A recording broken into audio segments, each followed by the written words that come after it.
Liege, this great classic race, which is the oldest of the classic races, and my goodness, what a race we've had so far. Not full of action though, just that early on we had a lone hopeful rider go away as normally, and we're just going to run back now through the more recent victors. You see the Swiss have had Liege Bastogne Liege, and hoping today, of course, that Zuller might make it 3 on the trot as far as Switzerland is concerned.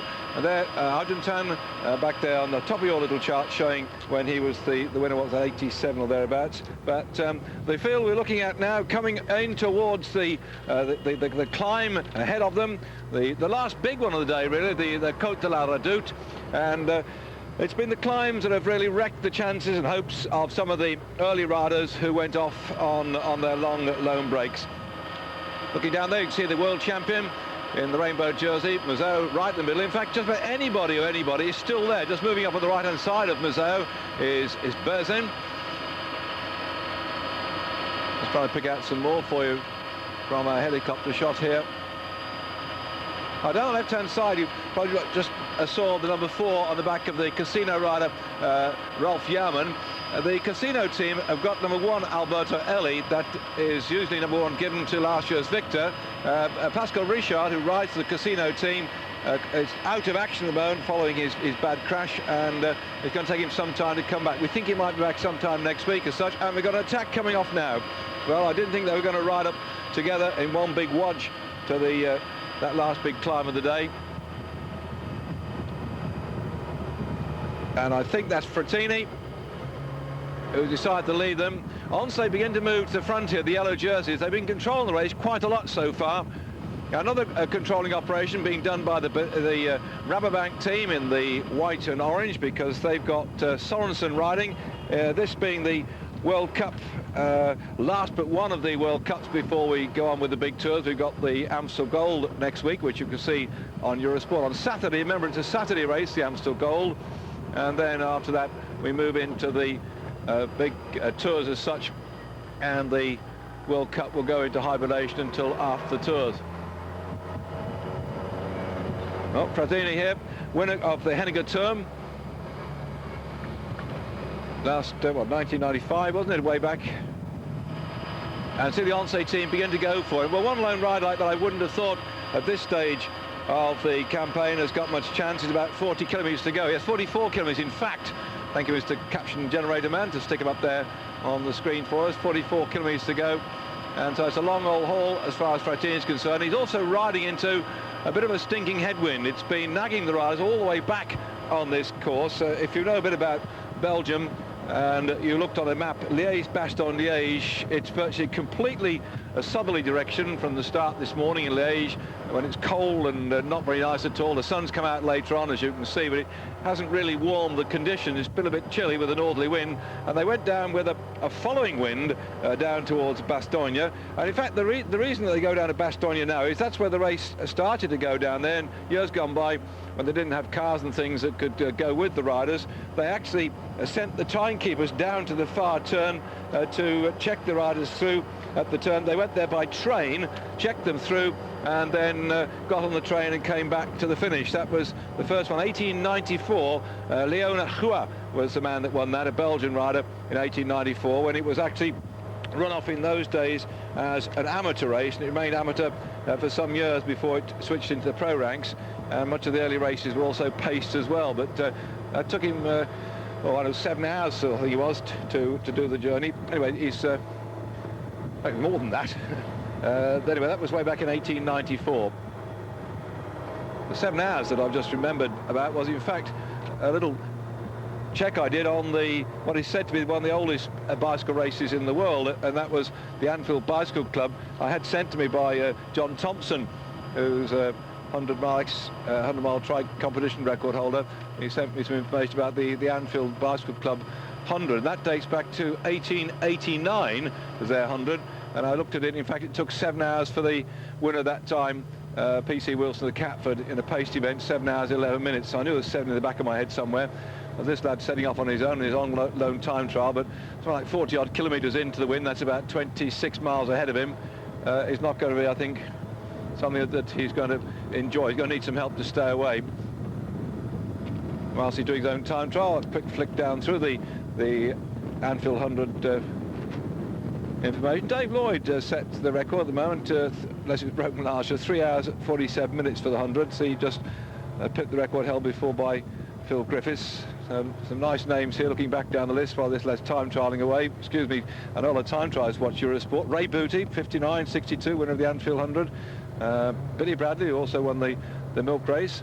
Bob Maitland in 1946, who was also a very good road rider, rode in the Tour de France. He was winner way back then. So a lot of classic names on this Anfield 100. And thank you very much indeed for sending it through to me. An event, I say, dates back to 1889. Back then to today. Look at that little white tape on his ear, by the way. I don't know if you quickly spotted it. That's where the earplug, obviously something coming out. They put a little bit of tape on there, and he's listening to information, or has had information from his team captain or team director back in the motor car, and they can radio forward. Usually a couple of riders have these things now. It's become quite common practice to have information fed up into the main bunch from the director's car, and in fact quite a number of them too are fitting their cars out with television sets so that the team managers can actually pick up the pictures that you get as well on your screen. It's a bit small though. It's about about the size, about half size of an A4 sheet of paper, the actual size of the screen, and they can. Sometimes the reception's a bit bad, they're banging along there, but they can pick it up and they can watch it on there. At one time there was a move to ban the use of television sets in the cars. I haven't actually been round this year and looked to see if they are still using them, but that was one of the things they would do, watch it on television, and then they could radio messages forward to the riders about what sort of tactics they should employ. Well, Frattini here, swinging along the town before he goes right and up the Redoute, which is the last real big climb of the day. And he's just down here over the cobbles, and he'll turn sharp right. That's a nice little stepping stone actually, because Berzin's back in that main group, and he really is punching along here. That's his teammate, so perhaps an opportunity for somebody to come across and join up with him on the climb. See, he put his hands there onto the brake lever. That's just to quickly touch the gear mech just behind the brake lever. But now they're catching him back, so I think as he hits the bottom of this climb, it runs up alongside the motorway. I don't know if we're going to see it this year, but every year as we drive up along the course, and we can look out on the side, the motorway's right alongside it, and the spectators will often stop their cars on the motorway and watch the bike race go through. So hang on, let's see if we'll see that later on. Well, all back together, they've caught him now. There, that's give you some indication of the climb itself. 2 kilometres in length, and it gets worse towards the top. The first part of it isn't too bad, actually. I think Frattini's now decided discretion's a better part of valor. He's gone into this very big group indeed. If anybody's in this little group at the moment, and as they're going up towards the climb now, keep an eye on, just put you in the picture then. Oh, by the way, another good piece of news. Jeremy Hunt, by the way, today won the 5th stage in the Tour of Aragon. Now, I don't know if Cipollini was still riding today, but Cipollini's had a couple of stage sprint victories, and on one of the stages earlier, I think it was stage 1 or 2, Jeremy Hunt was 5th behind Cipollini, and now he's got another stage victory. That's another victory. That's 3 victories this year for Jeremy Hunt, the British rider. The chap in the white jersey with the orange hat, that's Sorensen leading on the World Cup. He's dropping back off the pace a bit now. And there we are, there's your motorway with the cars parked. You imagine that in Great Britain? The law would soon be feeling your collar, wouldn't they? Putting that great big black van with the windows and taking it off to the cop shop. MG Technogym, or MG on the front at the moment, sitting on this one. There, Museo just a bit further back. MG looking good right now. And there's your motorway on the left. This is a controlled ride at the front as far as MG is concerned, and surely we can't see this great pack going in. I've never seen a bunch sprint finish in Liège yet, but you never know. So many different things have been happening in this racing season early on, which, if you look back to last year, Italian teams were dominating the classics, and now this year it's been all changed. We've had so many different winners. If you didn't catch up with the event on Wednesday in the Flèche Wallonne, it's that fellow there back there in the yellow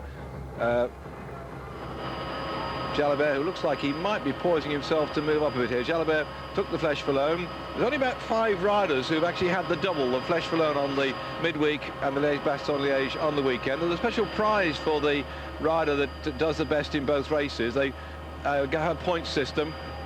Now looking down there into the Gann field, Chris Boardman is riding today. Wasn't quite so I could pick out whether it was Chris in that group there, but Chris is riding with the Gann team today.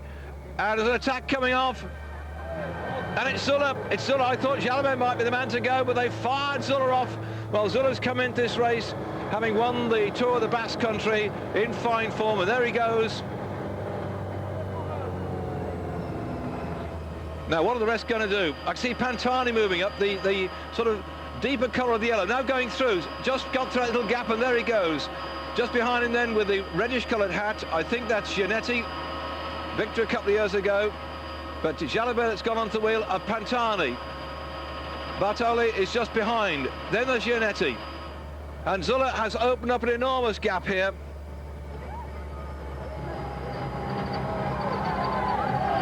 And Pantani is trying to close him down, but he's taking Jalabert with him. That's a good move for Oncé.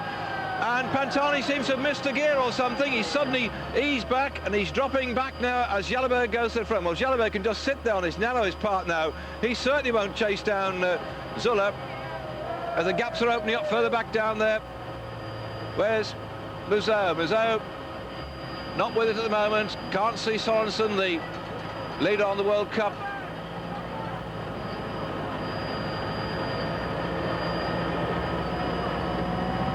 Well, they've got Zuller back now, and Bartoli's attacking. Pantani's trying to get up to them.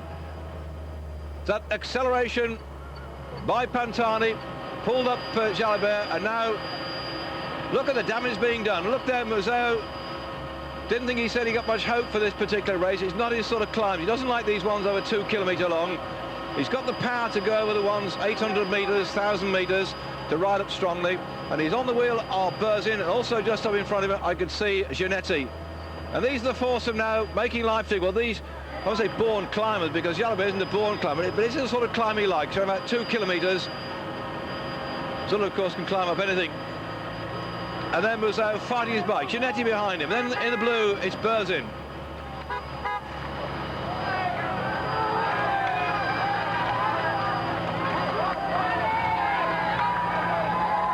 Well, Bartoli is riding very well here. He's done the right thing to stick close to these two in the yellow. For this race, which by the time they get to finish, will cover 262 kilometres, 164 miles in all.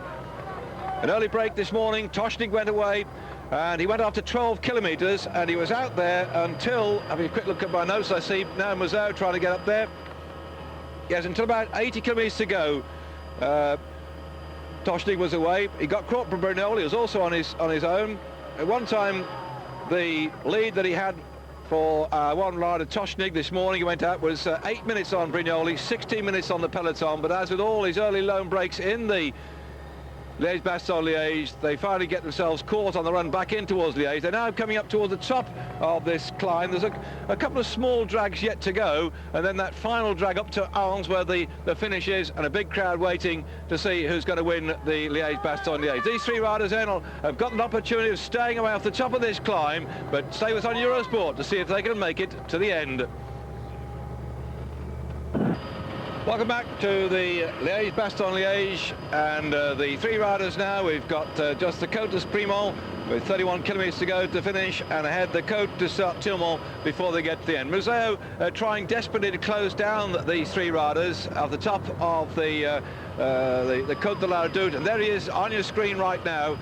He has really to get in to the slipstream of those three riders, because they're going to be turning into this very, very strong headwind, and really Museo needs some assistance if he's going to close down that gap. Here he goes, back out onto the main road. Ahead lies that Côte de Sprimont. It's only a bit of a drag, by the way. It's not going to cause him too much trouble, I should have thought. And now we can see them, but it's 3 against 2.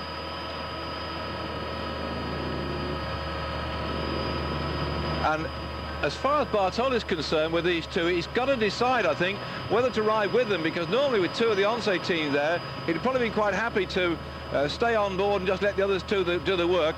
But with Museau coming up and the rest of the pack not far behind, then he's probably got to try. Look at Museau go. The world champion, last year's World Cup victor. What a terrible season he's had so far, though. He crashed in the Milan-San Remo, didn't get any points that time. And then, of course, in the Tour of Flanders, he was with a group. There was a way at the front, and he managed to ram his wheel into Bastogne, or his Bastogne switched, and that was it. And down came Museau, and that caused him to miss the vital break. And then, of course, in the Paris-Roubaix, he had no less than 5 punctures. I think I said on air we saw him have a couple of punctures. Well, in the end, when they checked back, he'd had no less than 5 punctures. And Museau, therefore, has not had the best of starts to the season, really, as regards some of the classic races. But he's determined, I think, to do well now. This is not normally his sort of race, I said earlier on. But he's done a great ride here to close that gap down. But it looks still around about 5 seconds. The road here goes slightly downhill, so that will aid him a bit. I think when if it flattens off a bit, then there we are with 33 kilometres to go. But the big, wide, open straight, there's not much in the way of narrow roads from now on into the finish in Liège. Most of it's main road stuff, so certainly be able to see them down the road in front of him. And they really are motoring. Look at the speed at which they're going now. The race has been actually being quite slow today, but certainly now the speed is up.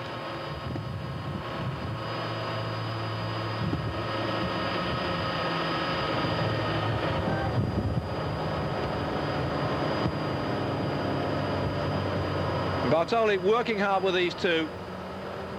He would have got the message then that the danger man is on his way up. Well, I'm not quite certain whether, in fact, it might not be a better answer for them just to sort of ease back a bit. And certainly if Bartoli let the two Onseys do the ride on. This is a little drag of the Côte de Sprimont, nothing really to test the legs. Expected this part of the game, though, when he'd been riding. Now here he comes. Still desperately trying to pull back that gap. He can still see them down the road. They've covered 230 kilometres so far. So it's about 140 miles they've done in the race since they set off this morning. And Museau is really giving it all he's got. This is the one point where he's got to use his power and his strength to close up on these 3 riders in front, because once they get back again onto the windy parts of the course, be difficult for him. There we are, still on the front, riding that nice titanium bike. Bartoli trying hard with these two, and there's Museau again. What determination this man has got, clawing his way back up here. And after all the problems he's had so far this season, I'm sure there isn't anybody watching this programme out there who isn't wishing him all the best of luck this time to get back to those leaders. He needs a bit of luck, but he's got to really ride, because those 3 aren't going to hang about and wait for him now. You can see that.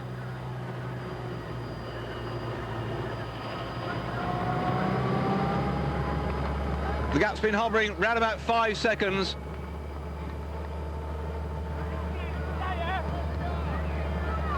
I see some Danish flags on the side. I think there's been a fair number of Danish flags being put out. That, of course, is for Sorensen.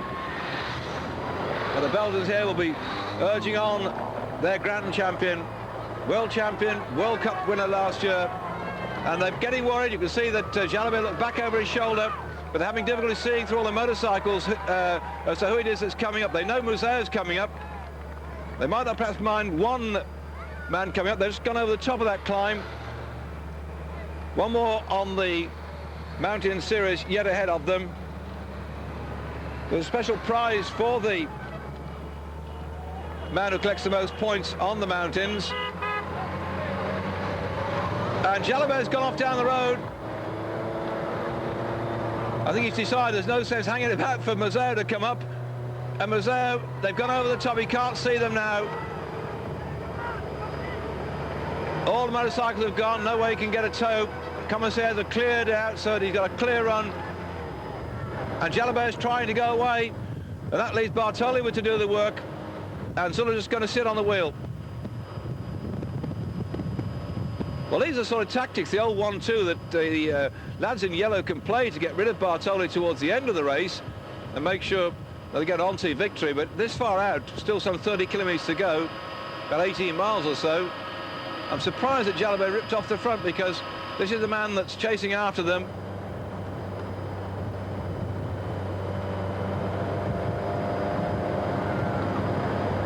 You see a big powerful body he's got, great big thighs as well. He's not built like a little mountain goat, but he uses that power to get up the climbs, how he did last year in the World Championship. He's decided he's had enough, I think. Oh, what a shame. Well, it's not a bad idea, because it depends how many of his teammates are in that chasing group behind. Perhaps he can marshal the forces and let those three out there to fry. And if they can just keep that gap around about maybe 10 seconds, so 10, 15 seconds, it isn't over yet by any means.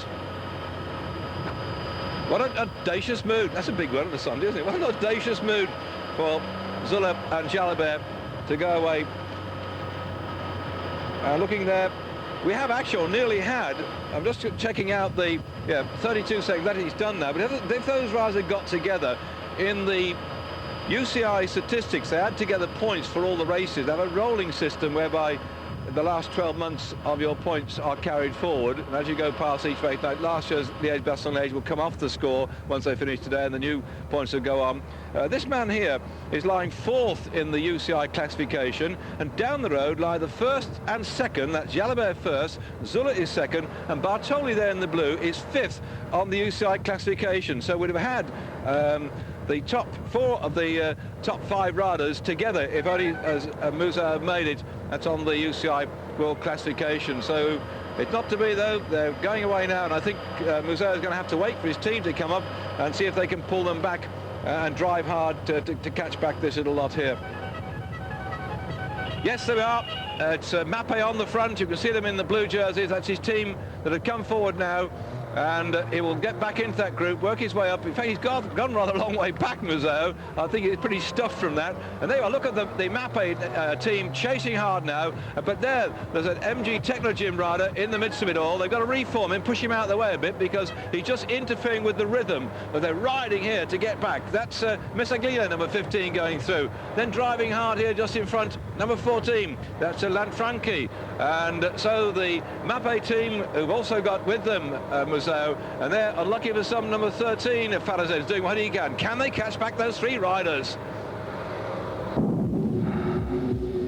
Three riders are still away, the chase being organised as they hit the climb here, the last one of the list of climbs, the Côte du Sat-Tillman, 15 kilometres to go. Not a big one, you can see it there on your screen, but with just 15 k's to go in this race, that can certainly hurt the legs. They've done nearly 250 kilometres so far. That's a thick end of 155 miles, I suppose it is. And these three riders, if you've just tuned into Eurosport, you've got here two Monte team in the yellow jerseys. That's Jalabert and Zülle. At the back here, Jalabert wearing number 21. Zulle's up in front, and wedged in between them in a nice little yellow sandwich is Bartoli. And what an audacious move they had when they took off on the Côte de la Route with 37 kilometres to go. Zülle launched the first attack, and then Jalabert went across to him under the speed and pressure of that man there, Bartoli, for the MG team. And so at the moment, these three riders beginning to make it, I was going to say a three-horse race, because that group behind could still pull them back. But the last time check we had, I think we're hovering around about 1 minute. So that could be enough for them to stay away. They get to the top of this climb here and then whiz down into Liège. Oh, and an amazing performance. Jalabert's gone and taken Bartoli with him. Missing out one syllable there. Bartoli is still alive, but it's a long time since he used to race. But there we are, and Bartoli and Jalabert having the bags on the front. Bartoli's attacked now, and they shed Zülle. Zülle, the man who started the action down the road on the Côte de la Redoute, is now struggling to stay in contention with these riders up in front. There are 12, I've just counted them, 12 of these climbs they've had to contend with today for the mountain. And looking back down here, one of the Cofidis riders begin to go up on the front here. We've actually seen quite a lot of work from Bjorn Rees in the race so far, and in fact it's Telecom again that's trying to do something on the front. Bjorn was quite heavily involved in a bit of a flurry that took place just around about the halfway point when they caught back some early breakaways, and he just made it look so easy indeed. Well, Udo Bolts has been now allowed then to go down the road by his team leader, Rees, who doesn't have any real aims and aspirations, Rees, of doing well in the Classics. He set his mind again on the Tour de France.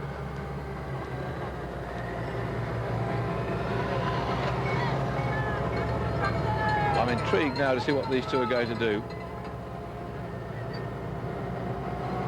As Zuller shot his bolt, with 2 riders to go with from top of this climb, 15 kilometres to the finish, they could do. Oh, come back. Well, I think somehow that Zuller doesn't like the jumping around that's been going on, because both Bartoli and Jalabert are inclined to accelerate fast, and I think that Zuller likes a sort of more steady ride, acceleration at his own pace, and he's got himself back there again.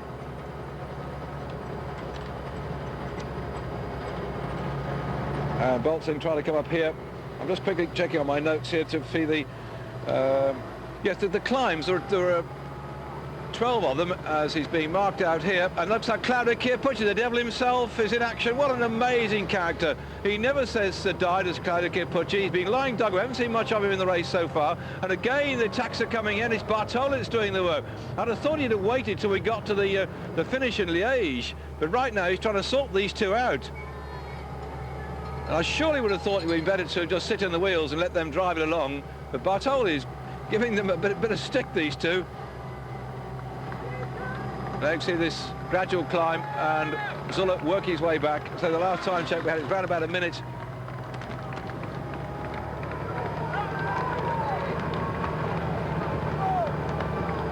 Bartoli looking very strong at the moment. So this is the final climb of the day. There's 200 pounds at the top, by the way, if my calculations on the Belgian francs is right. It's 120,000 Belgian francs, and here comes Udo Bolts, and they've, over the climbs, each of the 12 climbs, they've had the 10,000 Belgian francs, which make 120,000 Belgian francs in total.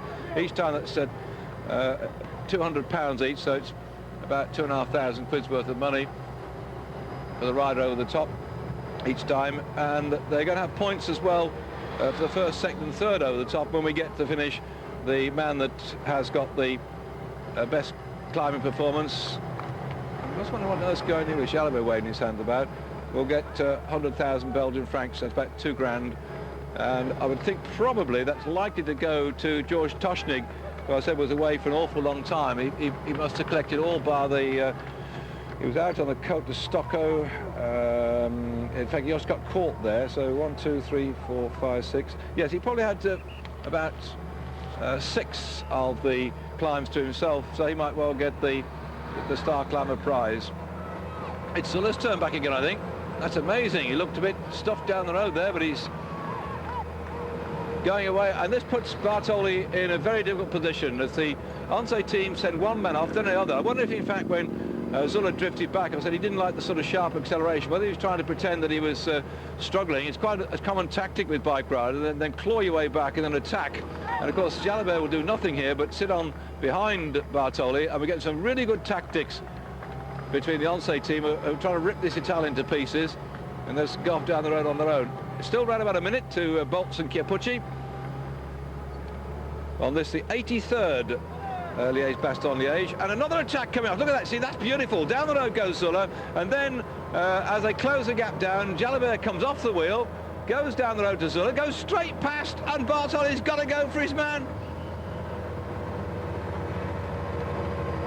And look, see, said now Jalabert just eases back a little bit. Bartoli's problem now, he's got to keep an eye up as to whether Zuller comes up the other side of these motorcycles and does the same thing again. He's got to keep moving on the wheels all the way through.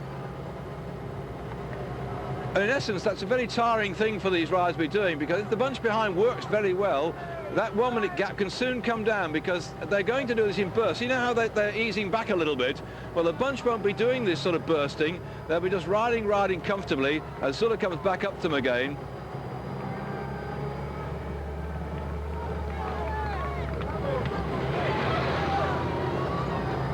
Well, certainly I'd have thought that to try and do the damage here like this far out was not a good thing.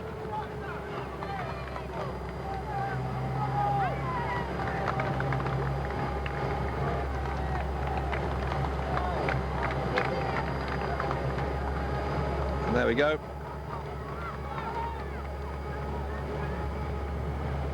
Massive crowd, beautiful weather. We've had some glorious conditions, and here we are back with that chasing group now. Pantine there, 221 is in this little group as well. They've caught back, looks like they've got bolts, and yep, and Mazot is there. So Mazot doesn't seem to have much left in the way of his teammates now. There's still that 1 minute back, but Mazot's got a real rat-bag collection of bike riders round about him, because Pantine is in there. There's some good climbers, but this man's a powerhouse. Well, I'll go to the foot of our stairs. He's back again.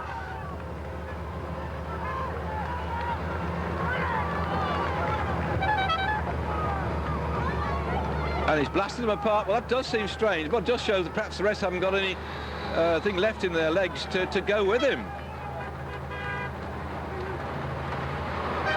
50 seconds, it has come down just a little bit, but it's not very much, and still 15 kilometres to go then, and they've got to work surely, because these three riders are hanging on to that slender lead they've got. They're going to drop down into Liège to run alongside the river, and then through the what I call the grotty part of Liège, and then up to finish at Arles, where a big crowd's waiting to see who will win the Liege Bastogne Liege.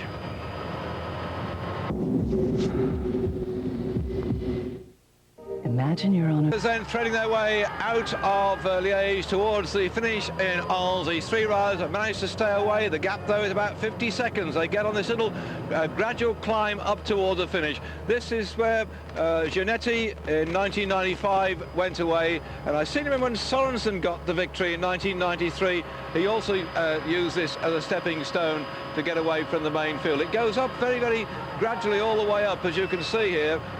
We've come through what is not perhaps the most picturesque part of this old town of Liège, but these three are still together. They've been jumping around, and so far they've not been able to shake off Bartoli, and Bartoli's not been able to shake off Jalabert or Zuller, the two Once riders. But the gap is only 50 seconds to a chasing group.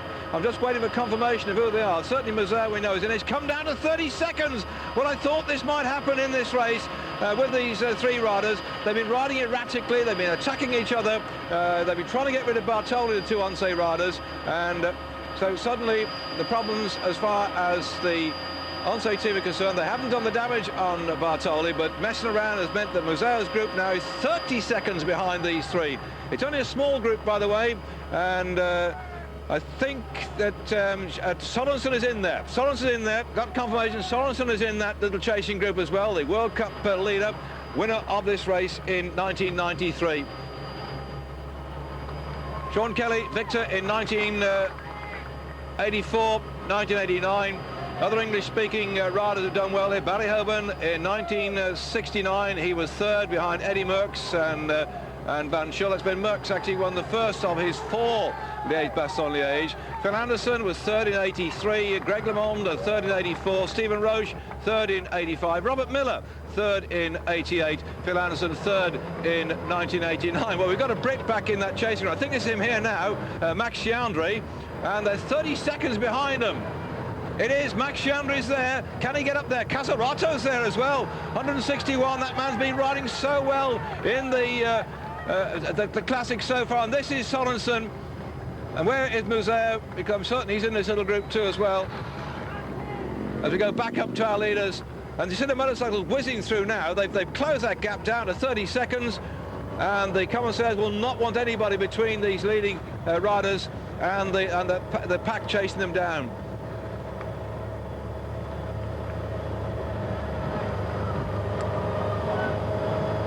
So Jalabert at the moment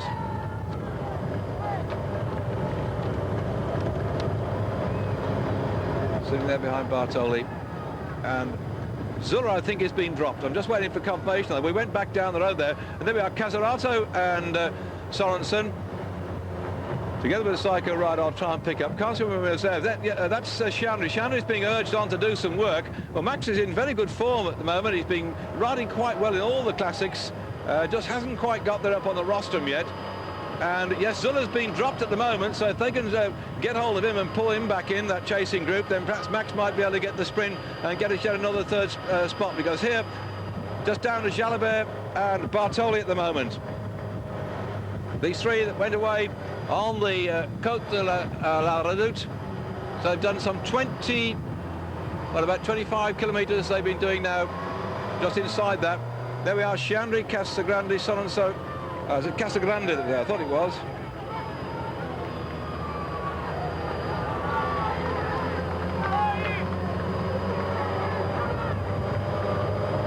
Well, poor old Zuller, it's not been his day, he's been doing so much work. And here comes Sorensen with Casagrande in the black and red. There in the Scrigno team.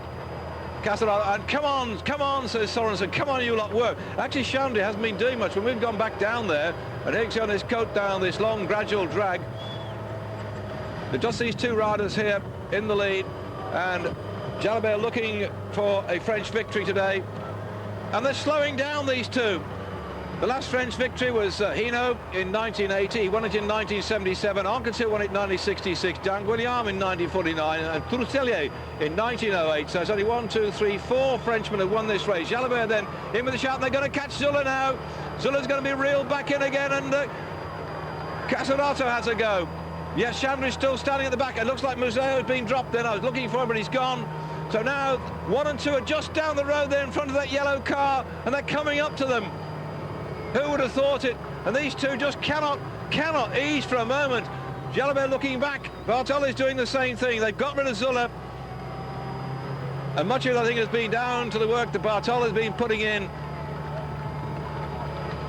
There's desperation, I think, between these two riders now that those chasers could catch them. And think of people now as we come up towards this kilometre to go, that Chandri's got a good turn of speed as Bartoli looks over his shoulder and realises they can't hang about at all. Yet again, he puts in a powerful surge at the front. Jalabert looking back has to close that gap down. It flattens out over the top. And Jalabert's lost it. Jalabert's lost the wheel. Come on, Jaja. Oh, my goodness. He's looking backwards. He should be concentrating on the man up in front of him. What on earth is Jalabert playing about, looking back over his shoulder like that? Because Bartoli is looking so powerful now.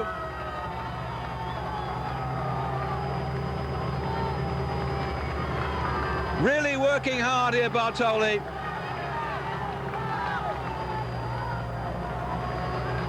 And he's not looking back at all, and he's opened up an enormous gap between himself then and Jalabert.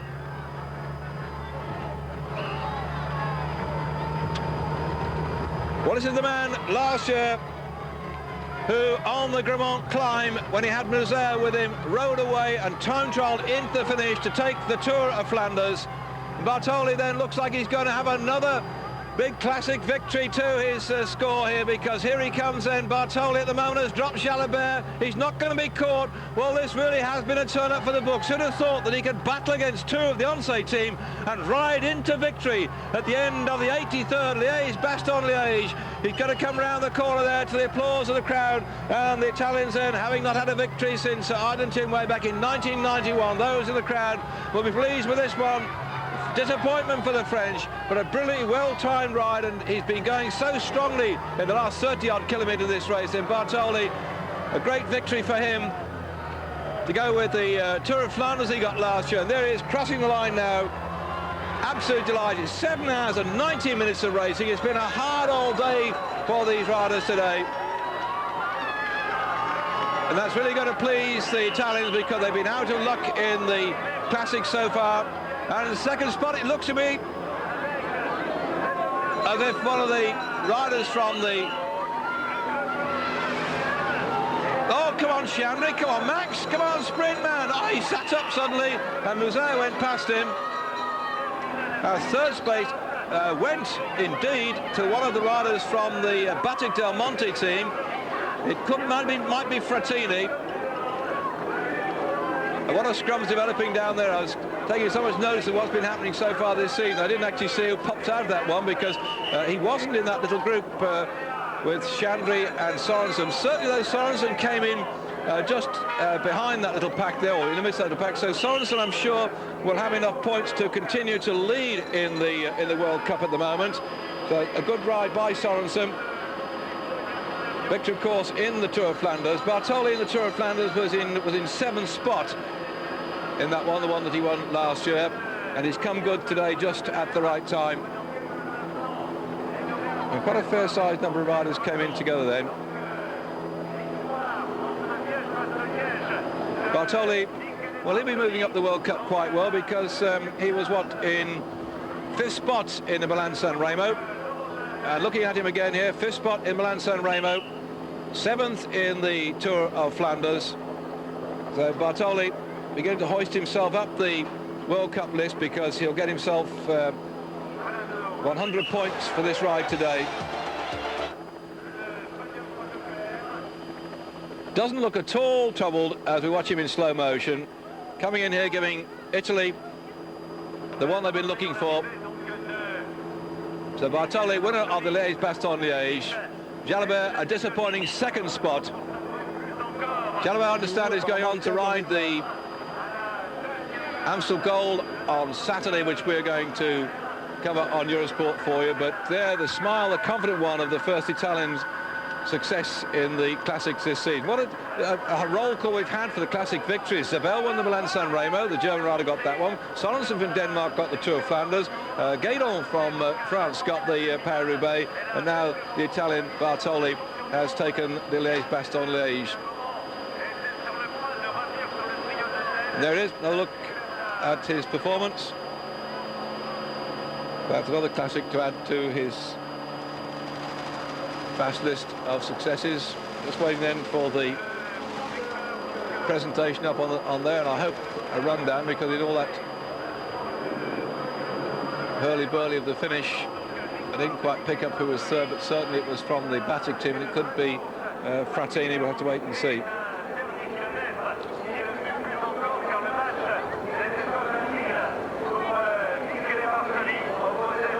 Well, he got himself 9 victories last year, Bartoli, including that one in the Tour of Flanders. Won a stage in the Tour of Switzerland, a race which we're going to cover all the way through, by the way. The whole of the Tour of Switzerland this year will be on Eurosport. And last year's victor of the race, Pascal Richard, who got hit by a car when he was out in training way back in March, will be riding in the Tour of Romandie, which we're also going to bring you 3 stages of that on Eurosport, and then he's going to ride the Tour de Suisse as well. So we wish him well on his return to fitness. So there's Shani just ahead on Museo, and Pantari coming across the line. Oui, Rodrigo, je suis avec Michele Bartoli, le vainqueur extraordinaire. Michele a 2 contre 1, quelle fin de course extraordinaire. Vous êtes vainqueur, tactiquement vous avez magnifiquement joué le coup, mais il fallait les jambes. He's saying it's 2 against 1, you had the right tactics and good legs, did you? He's saying, yes, I had fantastic legs. I wasn't very well this morning, but I looked at the profile of the race and felt confident. Allez bien, je parle pas français, pardon. Avec Ferretti qui est dans la voiture et qui vous donne des conseils, ça porte beaucoup aussi, c'est quelqu'un qui connaît bien la course. The question was, did Ferretti, his team manager, give him any advice during the race? And he's saying, yes, he said ride constantly throughout the race until the last kilometre and then attack, and that's what turned out to be right. Merci, voilà, on va le laisser donc Michele Bartoli pour les taper par les organisateurs pour le podium, Rodrigo. So the interview with the victor and the podium presentation will be underway. Down here on the right-hand side there, the last Frenchman to win this race.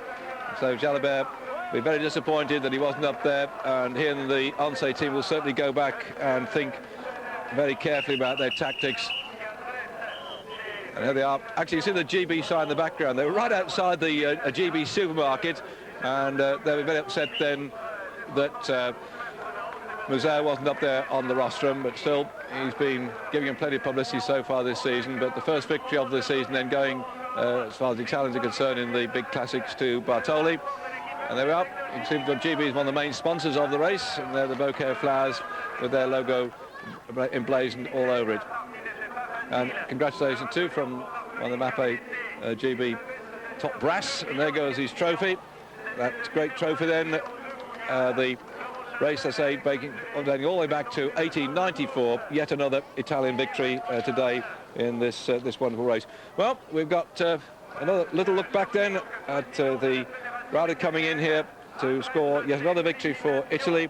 They have in fact now got 7 victories in this race, and I'll have to apologise not for getting the third place man. Certainly this one was first, and Jalabert was second. I think Frattini was third. Myself, David Duffield, time to say bye-bye.